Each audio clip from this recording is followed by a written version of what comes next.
Beautiful people, welcome back to another episode of Who Can Relate. If you are new here, my name is Justin Davis, aka JD, and this show is all about people discovering their higher selves through adversity, vulnerability with a big underline under that word, and of course self-love, because we all need that more than ever. I hope all is very, very well. It definitely is for your boy on this side. If you follow me on IG, you have seen the last couple weeks have been absolutely wild. Like manifesting times a million, doing things and being on certain platforms that I didn't even think I was ready for, let alone had the privilege to be on. I could just go on and on. I can't wait to share with you all what I've been working on, what I've been on, who I've met. Oh, man, it's just been so dope. It's been crazy. Okay, this week is going to be something brand new. I've never done this before in the 2 seasons of the show. I wanted to just do like a recap of what's been going on so far for season 2. And I'm going to customize and kind of organize it based on relationships and then self-help. I know a lot of you are busy. I know it's been, we're coming towards the end here of summer. So I get it. We're all out and about, and it's kind of hard to maybe work on what we set intentions to work on at the beginning of the year, and life just happens, right? And maybe you missed a couple episodes, but because of that, you missed a lot of gems. So I want to make sure we just cover everything and just give a nice recap and just kind of catch back up a little bit. Okay, before we get into that, let's go with the quote of the day. Here it is. Never limit or shrink your dreams to fit your current reality. One more time for every single person and the ones in the back. Never limit or shrink your dreams to fit your current reality. Quotes by Jim Quick from the book Limitless.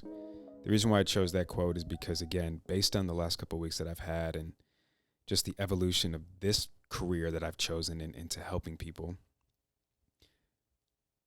it's really easy to fall back into old patterns of self-doubt, negativity, imposter syndrome, self-sabotaging, etc.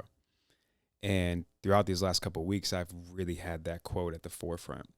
Like, I cannot limit or shrink or belittle any of my dreams just because I'm scared, just because my current reality may live in fear.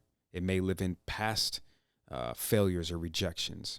But that doesn't mean I need to limit or shrink any type of possibility or opportunity for my dreams to come true today.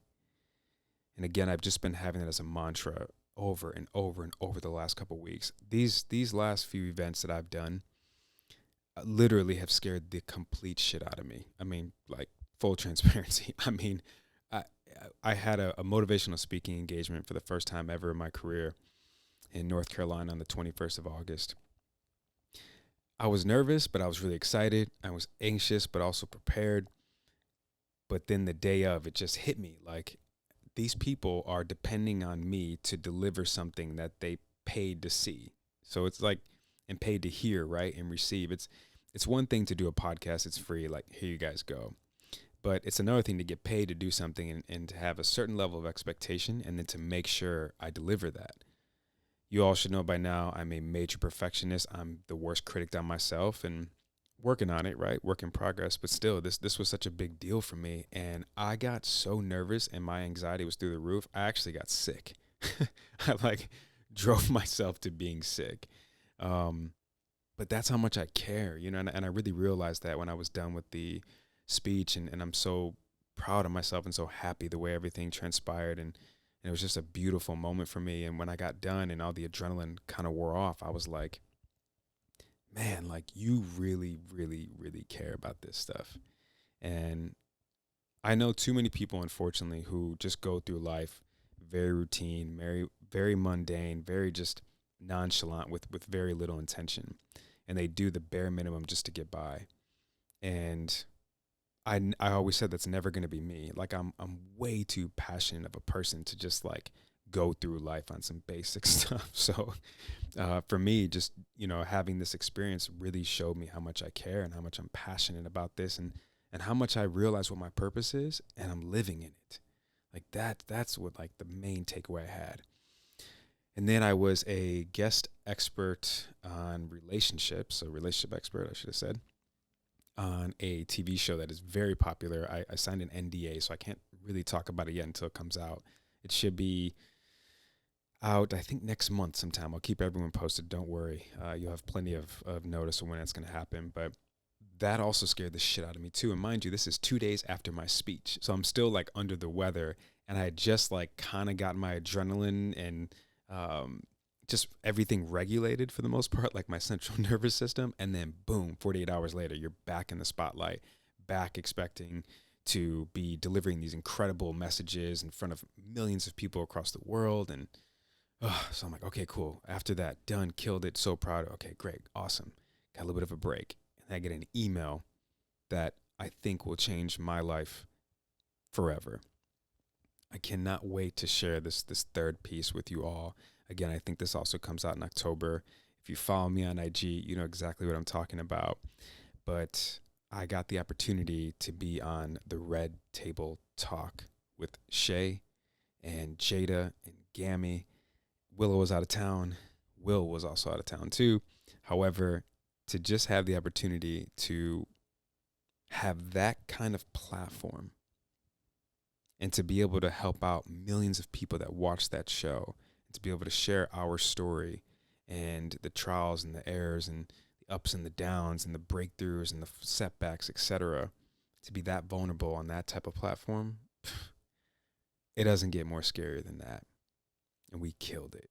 When I say we killed it, like, listen, it couldn't have went any better in my wildest dreams. Like, Shay and I were just rolling off the tongue, like messages and gems and living in our truth and supporting each other in that moment and being there for each other in that moment. And we're like wowing Jada and Gammy and the other guests that were on there, and just like, it was just,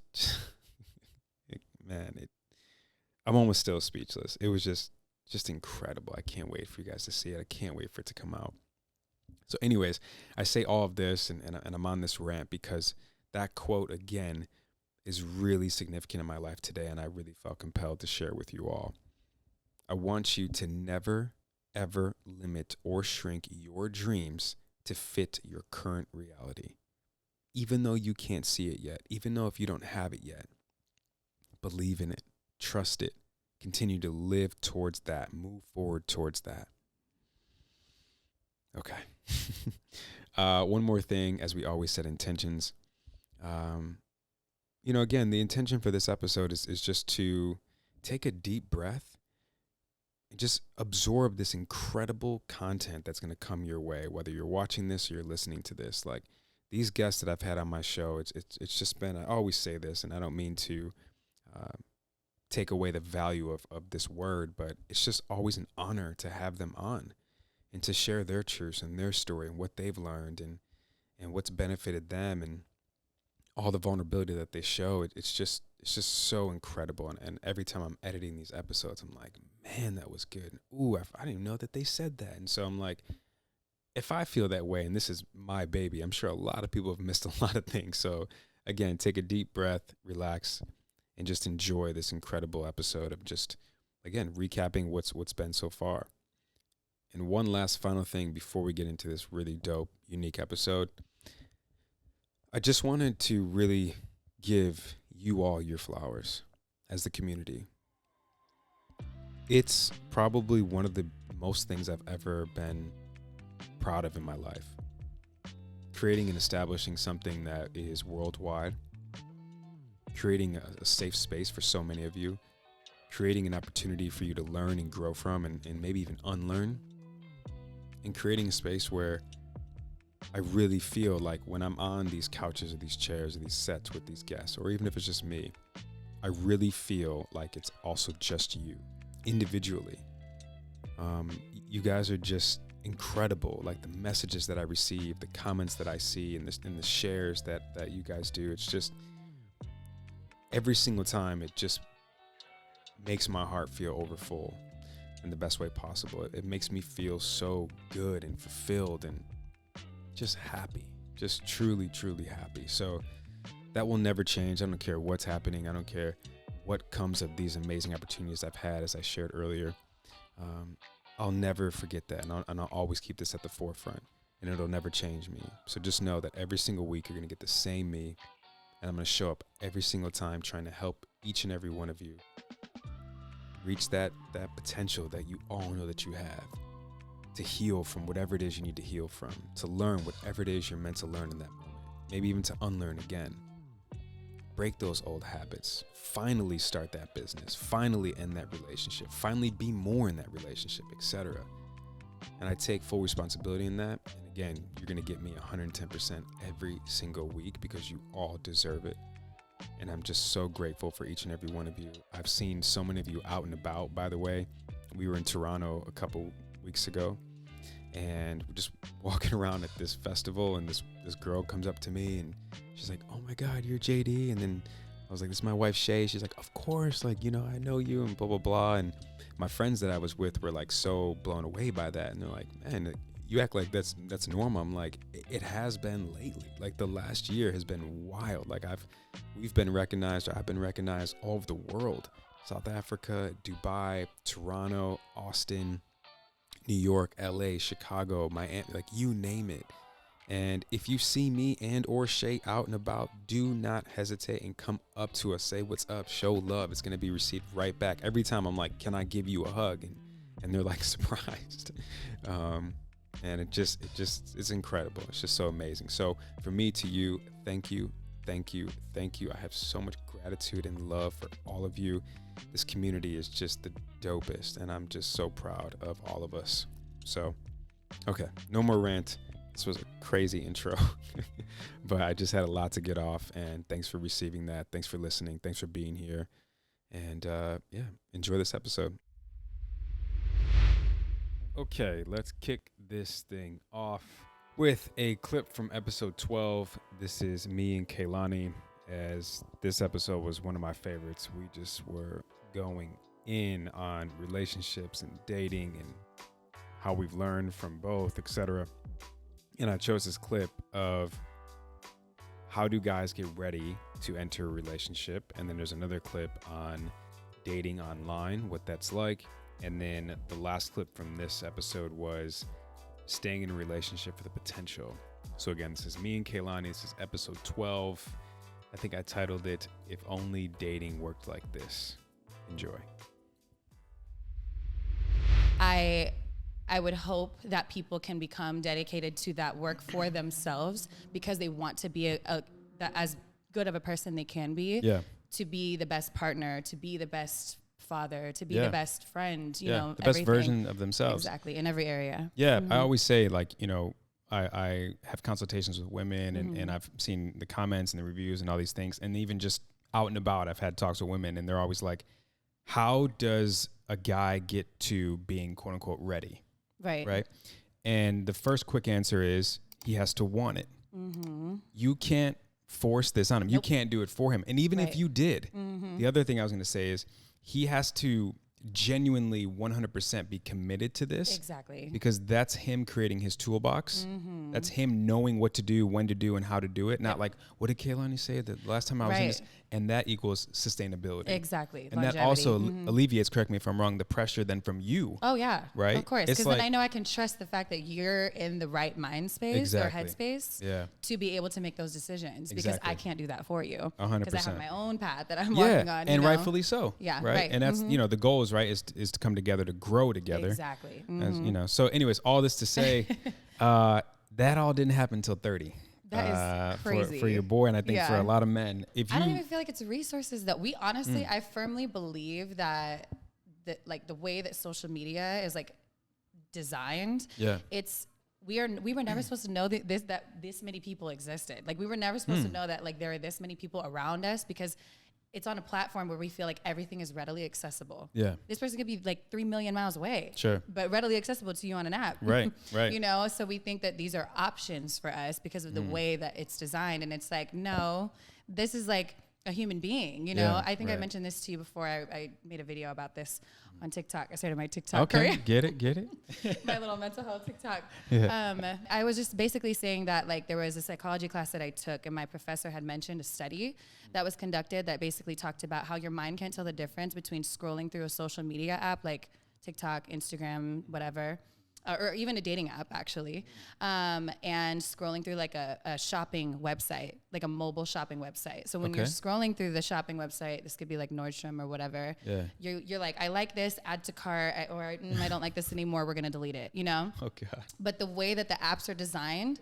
when you're scrolling, you're like, I like that. That's an option. Like, let me DM that person. Let me talk to that person. Again, readily accessible for you, but. That's a human being. Like it's not a product, you know, but it goes into like why people act the way that they do when it comes to, social media as a whole other. Dating for potential and staying in a relationship, I guess, for potential. A lot of people can relate. I can relate. And maybe a lot of people are currently there. So we're going to try to, give our 2 cents here. Yeah. Do you want to start it off? Sure. Yeah. Okay. I think that almost every single person I know has or can relate to that, whether it was them or vice versa. And I think I initially started to say that I thought that this was kind of only like a woman's experience with a man. Like I stayed with him because I saw his potential. Okay. Because in my experiences with some of my girlfriends, they were saying that like, we kind of came to the conclusion, I should say, and I don't want to make this blanket statement, but usually that like men date from a place of like, I like you for who you are right now. Like I want you right now, like what you are right now. But for women, it's like, oh man, like he kind of fits in these boxes. I can totally see how he could grow into this. I could definitely see how he could like blossom into this. Maybe he's on that path right now. I can totally see it, you know? Okay. That's the type of like potential. Or maybe we're dating and I'm like, oh my gosh, no, you have these, sparks and little moments of this greatness. Let's just get you to a place where you're doing that all the time. Consistently. And it's exactly, but it's like, you can't do that. You need to, what it is right now is who you need to date. Sure. So the reality and accepting it. Right. I just thought of this when you're saying about how men are saying, I want you right now. And women are more so open to possibilities. Right. I'm going to venture to say, I think men do that because of our ego is so fragile. We can't afford to take the risk of our investment. Risk is something that is so difficult for those ego-driven men. Right? I will tell you. And also, we can't afford the risk of putting in all this time, all this effort, energy, our heart on the line, only to get hurt, or only for it not to come to fruition the way we had thought and planned it on it being. I don't think our egos can handle it. I agree 100% because I think that men in general and even society plays there's so many reasons to this, why I feel like this, but I feel like a lot of men fear being hurt because they've never been given the safe space to do so, to be hurt publicly, even in private, with even some of their closest friends. It's something that's very, very frowned upon culturally, societally, between families. Sure. I mean, for so many reasons. So I get it. I understand. Yeah. However, that is such a key component to finding like a long-term love. Right. And I think that's something that's, you could miss out, You will miss out. You will miss out. Yeah. It's almost a guarantee. It's inevitable. Okay. Next up this is episode 19. This is with the lovely Lauren Morrison. The title of this episode was Resentment in Relationships Part 2. This was a little mini series on just that, resentment in relationships. And Lauren came in and killed it. She had so many great examples and words of wisdom and just gems. So I chose this one, which was probably my personal favorite from the episode that she gave. And it was a great model to understand if you're in the reward state or the threat state when it comes to dealing with people. So make sure you take notes on this. So when we're teaching leadership, when I'm teaching like facilitating leadership with executives, there's this model called the SCARF model.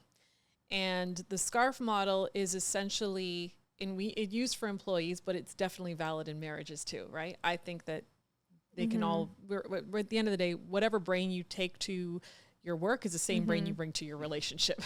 But the model basically talks about, risk versus reward, or threat, moving someone from a threat state to a reward state. And what is it that triggers you to go into threat state, and how do you change that trigger around to move someone into a reward state. Because when someone's in a reward state, employees are in a reward state, they feel more compelled to do what you want them to do, right? That's just, and we're talking about the same thing here. So SCARF being like, S is for status. So it's like status being like, whether it's your seniority at the job, your title or whatever, that's important to you. And if someone is creeping up on your status or is not acknowledging your status, then that can be a trigger for you that that wants to put you in the fight or flight mode. So when I think about Chris, status is a big thing, right? The C is certainty, your ability to predict your future, to know what's going on. I'm going to meet you at this time for this time for this time because you want to be in control of your schedule. A for autonomy. R for relatedness, like knowing that we're all in this together. And F for fairness. If there's a sense of unfairness, then it can trigger someone. So knowing similar to someone's love language, knowing what someone's risk or trigger is can help you to speak their language better so that they feel safer, they feel more rewarded, and they can be more present in the engagement, and they can be more engaged in the work that they're doing or in the relationship that they're in. So I know for me, like fairness or relatedness, that was a big thing for me. This sense of like, we're not in this together. It's you versus me. And for Chris, it was definitely status. So that's why when you ask like what emotion comes up, it's, if I'm resentful of you, it's maybe because I don't think it's fair, or I don't think that we're in this together. So trying to figure out how we can get back on the same page. So one more time then, Lauren. So S is for status. Status. C is certainty. Autonomy. Relatability. Relatedness, and then fairness. Yeah, good job. Yeah, I want to really like try to figure out what ours is. We'll have to try that. I think that's great. All right. Moving right along, this next clip is from the #1 episode from season 2. This is, I laugh because the title, which is, Why Do Men Get Married? Is it love or timing? So I had the guys from the Nice and Neat podcast come on, and this clip is just that. Why do men get married? We had a beautiful conversation. The guys from Nice and Neat disagreed with the statement. I actually agreed with it. And so you're going to hear us go over that. And also there's another clip from the same episode, and it's going to be about, is it timing or is it true love? Men don't marry the woman they love or loved the most. They marry the woman who's around when they're ready to marry. I'm going to say it again for the people in the back. Men don't marry the woman they love or loved the most. They marry the woman who's around when they're ready to marry. Agree? Disagree? Any follow-up? I kind of disagree. Okay. I kind of disagree because sometimes you fall in love with a girl and then decide to get married. It's like, I didn't make my decision on wanting to marry or wanting to love my girl based on when I was ready to get married. Right. I already loved the woman, right, and then decided to get married. The next steps. Yeah. And then took the next steps. So okay. I don't necessarily agree with that. Okay.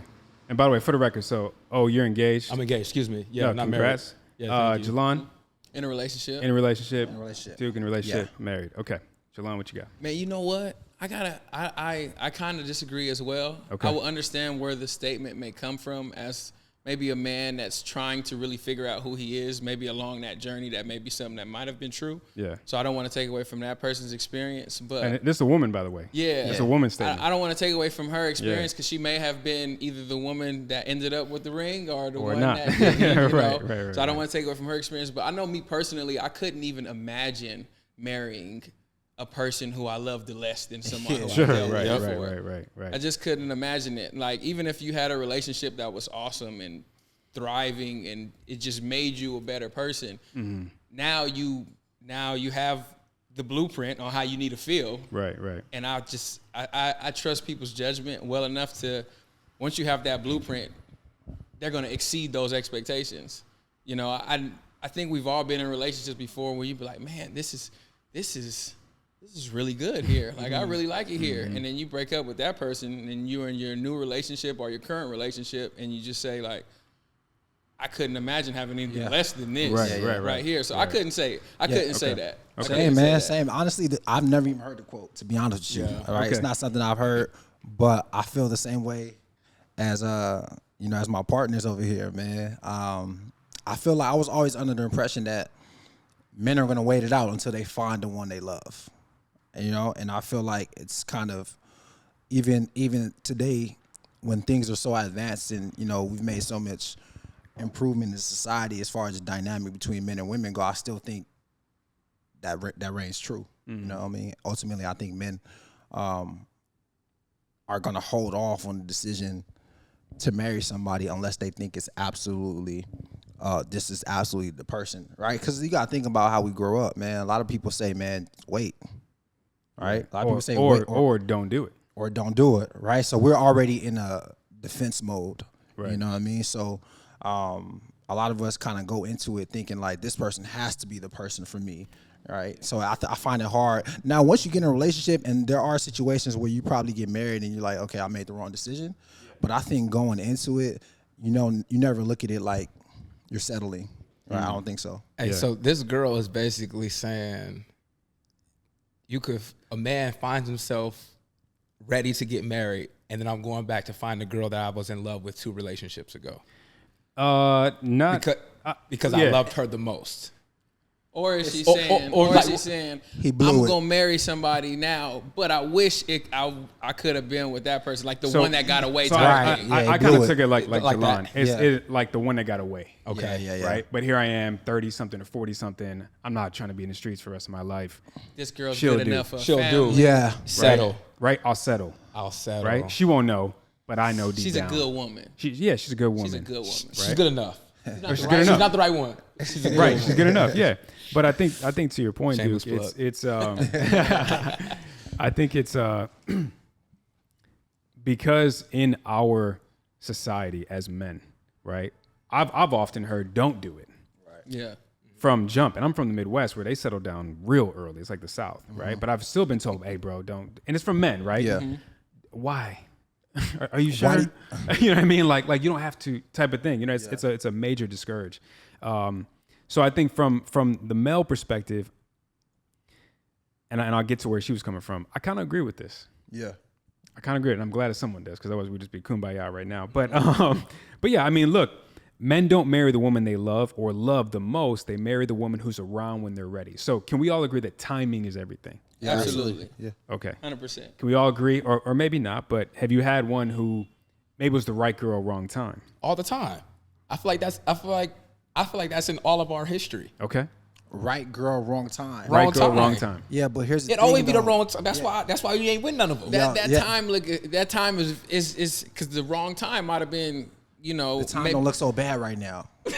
Right. That's what I'm trying to say. Like, right. So is it really the wrong time? So you understand? Because like you would only know, man, I really would have married that girl, but it was the wrong time. And if in the future you're with somebody that you really don't want to be with. So if I don't have my money right, I'm not ready to settle down. Yeah, type of thing. That's a fact. So that's what I mean with the timing of it all. You know what I mean? So is it? And I love my wife. I'm just like, for the record, like I'm not saying she'll do, I'll settle. It's nothing to do with that. But I could see a lot of men, if they were being honest, agree with this statement. So anyways, but the timing thing, I think it's a huge factor. I think at the end of the day, it's like it's not even so much an age thing. I think it's where you are in your life, emotional maturity, financial stability, right? And then you've having enough life experiences to be like, and we're talking monogamy, right? Yeah. Of course. I've had enough experiences where I'm ready to settle down. And I think it's more timing than the woman. And then speaking of ego, one thing I recently learned in therapy was, he's like, look, your ego can be used in good ways. Let's not just give ego a negative, component to it. Like it could be used in positive ways. He said, but the one area of your life where your ego is never going to be needed, I don't care what hypothetical or what scenario you can possibly think of, the answer is still no. He said the one arena your ego is never needed is in your relationship. Well, I think they say that it's hard for the ego to live in a space where love is. That's deep. There you go. Like if love is truly It's no ego. There is no ego. Right, right. I did hear that before. That's dope. There is no ego. Exactly. My fiance tells me that all the time. Yeah. It's hard though, ain't it? It's hard. It's so hard. hard. Well, it's hard. And why is it hard? You gotta shed Well, yourself. but also but yeah, because look at what we've been conditioned to, Yeah. especially as athletes. Right. Our ego got you in the league. Yep. Right? Our egos got us on the team. Our egos got us our accolades. Yep. So it's like to just say that's not needed here. You're like, huh? What? Right. I don't got nothing. What now? You know what I mean? Especially when it comes to times of conflict, Yep. where we can isolate and shut down. And okay, fine, it's me against you then. Yep. Like an athlete, Yes. right? If I'm talking trash to you, would you play wide receiver? Corner. Okay, I'm a wide receiver. Yep. I'm talking trash to you all day. Yep. That's going to get me motivated. Yep. And it's going to get you motivated. Yep. Not my woman, though. You know what I'm saying? Yeah. So it takes that buffer, like we talked about, right? To kind of dismantle that ego and to be okay with that in this arena.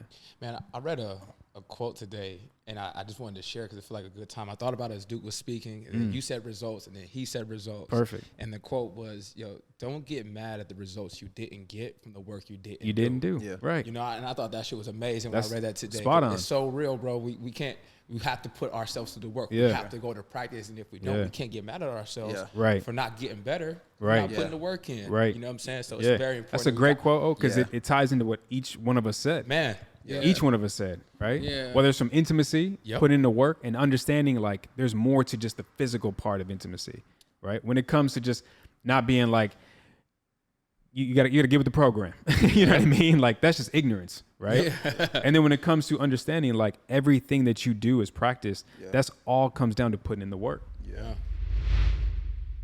Okay. Next up, this is a clip from episode 5 titled Relationship Breakthroughs. And this clip is 2 different ones. So the first one is I talk about how people need to stop taking accountability for the things that they're not responsible for. And the other one is saying yes to you and no to them. It makes me think of the quote of, you cannot take accountability for things that you're not responsible for. Mm-hmm. And correct me if I'm wrong, I think early on in our relationship, and probably for a long stretch there, were you taking accountability for things that maybe you weren't really responsible for, as far as like pleasing me? Because remember, I was very, you mentioned last night at dinner as I wrote down the note of, you felt like you had to be perfect all the time, and taking on that responsibility of like not letting me down or not disappointing or doing everything I'm demanding instead of asking in the past. Did you kind of feel that way? Yeah, I think I naturally struggled with being a people pleaser, but also when I entered the relationship with you, I was trying to fix that. I was trying to balance the self-love for myself while simultaneously giving it to other people. And I was still catching myself in moments where I was more worried about how I could please you than how I was able to please myself. And checking in with myself in those moments, because we're not all perfect and we're still making mistakes and we're constantly growing and evolving. But I would check in with myself, and I'm like, there's times where I knew it had nothing to do with me, but I wanted to help you understand. And I think a big part of it was just trying not to take those things personally, and it's hard. How do you do that? Because actually you do it really well, not only for yourself, but in times where I have a conflict in my life where I'm taking it personal and I'm saying I shouldn't take this personal, but I'm still taking it personal. You have a really good way of kind of maneuvering. Detaching. Yeah. I mean, the best way to, for when we get through our disagreements, the best way for us to do that is through communication.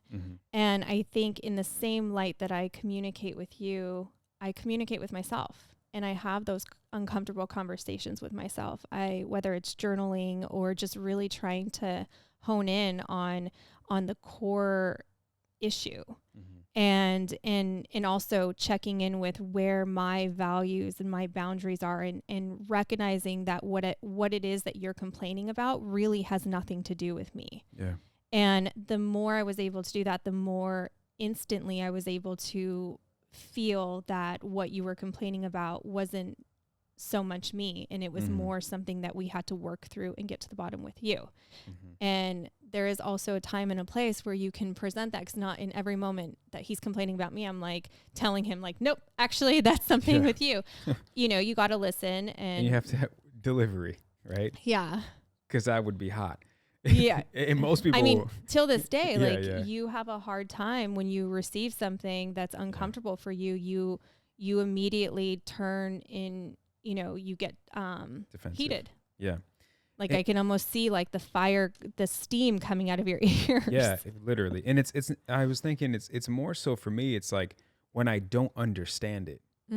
It's like such a trigger, back to that question, such a trigger for me when it's not that I think I'm for everyone and like, how could you not like me? It used to be like that. It's far from that now.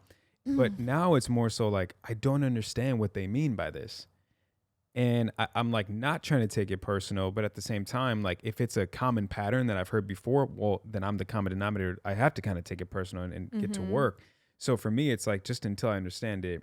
And luckily, I have you to kind of work through that, because you help me understand it. You help me to choose the difference between okay, this is a personal thing, or you know what, actually they're probably just projecting and we don't know what they're going through, because we know that's not who you are. That's not what you portray. So another thing, we kind of mentioned it earlier about being a people pleaser at times, and I guess the question is, how do you separate being a people pleaser but then also still sticking to your self-love and filling your love tank? That was hard, because I feel like I really, like I said earlier, I really struggled with that for a long time, and even in the beginning of our relationship. And I think you would even tell me that I need to put myself first. And then when I would, he'd complain. I was like, not with me, with everyone else. But wanting to just like please you, and I think I said this even in the toxic relationship episode, where I felt like I was putting myself to the side, and it started to feel toxic to me. And you even would tell me sometimes that I needed to be, you actually had like a good saying, like, you being selfless is actually you being selfish. And because you're selfishly being selfless. You're selfishly not spending the time for yourself because you'd rather please others. And that is a form of being too selfless, can make you selfish. Yeah. So I kind of created this little like rule for myself when I'm being asked to do something before I answer, because in the past I would just automatically be yes. Sure. Do you want to come with me here? Yes. And then I'd be like, wait, I have so much stuff that I need to do. And then, you know, I felt like I was neglecting myself. So before I said yes to anybody, I needed to check in with myself first, like almost ask for permission. And I started doing that. And I felt like I was just more happier. Okay. We got 2 left here. This one is from episode 20. This one just kind of came out, titled Hard Conversations in Relationships. And this clip is going to be about reassuring your partner in your relationship. And then the second clip from this episode is I discuss what Shay and I's love box game concept is and how it really helps us in our marriage. Do you think there should be more moments in our marriage where we're checking in with each other on the reassurance meter, I guess, and or how we're feeling about certain things, and is there anything we have to get off our chest? I think so. I think for sure. I think also reassurance can come in different forms, in different ways. I think, or at least I feel reassurance can come from just your partner prioritizing you, including you in things, which you're very good at with me. That's something that I have to work on, you know? And what else did you ask? Or was that the question? How often? And I asked because apparently we can't be around here assuming things, you know? So I think that's a lesson for us to learn. Like, I think we need to do that a little bit more often, whether it's in a conversation, it's an action, it's in both. It's setting aside time to check in. Yeah, I remember when we used to write numbers on the calendar. Do you remember that? Or it was like at the end of the week or something, we would rate that week. Oh, wow. Yeah, it was a long time ago. Maybe we, it could be subtle ways to be creative with doing stuff like that again. So it's not, it's not like always having to be some formal, deep conversation. And it's more like, you can just see what the week was rated. And if it's a number that's kind of off the normal, maybe go into that week and just say, and try to see where it could have, why it could have been off, and then have a conversation about it. Yeah. But that was one thing that we did, which was, I felt like was really good. Yeah. At the time that we were doing it, we also had created love boxes, which you've been more consistent with than I have. Now that it's kind of hidden and it's like in your office space, like I don't like, it's out of sight, out of mind for me, but maybe we bring those back out. Yeah, I think stuff like that, where it's more like subtle, cute. Yeah. And the love boxes, for everyone. As a matter of fact, we talked about this in the Duke episode. So it's a very important episode for you guys to go back and reference. But basically the love boxes, Shay's mom gave us this idea where Shay and I each have an individual box, and we take note cards and write out messages to each other and put them in the other person's mailbox or box, kind of like a You Got Mail thing. And one of the rules are whatever is put in the box. We didn't really have rules, but it's... Well, sorry, hold on. We had one because it was, we don't need to talk about it unless someone says we need to talk about this. But it's just a safe space for you to get off whatever you need to get off without being interrupted or without someone getting defensive. It's just for you to not keep it bottled in, but to let it out. And the person receives it, and their role is to just, take it on internally and then hopefully start to make some changes. But it is and was very, very, very helpful. Yeah. Okay, coming to an end here. This is the last clip of this episode.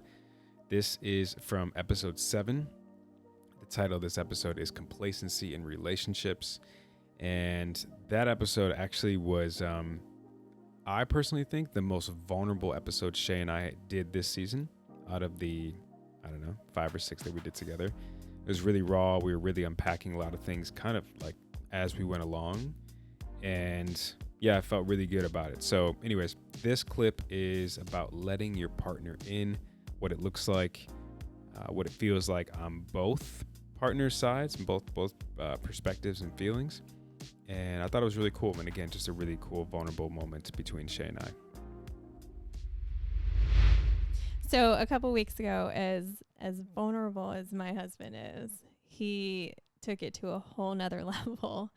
And it was a side of him that I think as a man is really hard to open up about. And I think so it happened outside of therapy, a conversation between you and I. And we talked about it in therapy. And you then added a note that you didn't want me to feel sorry for you. Yeah. In a sense.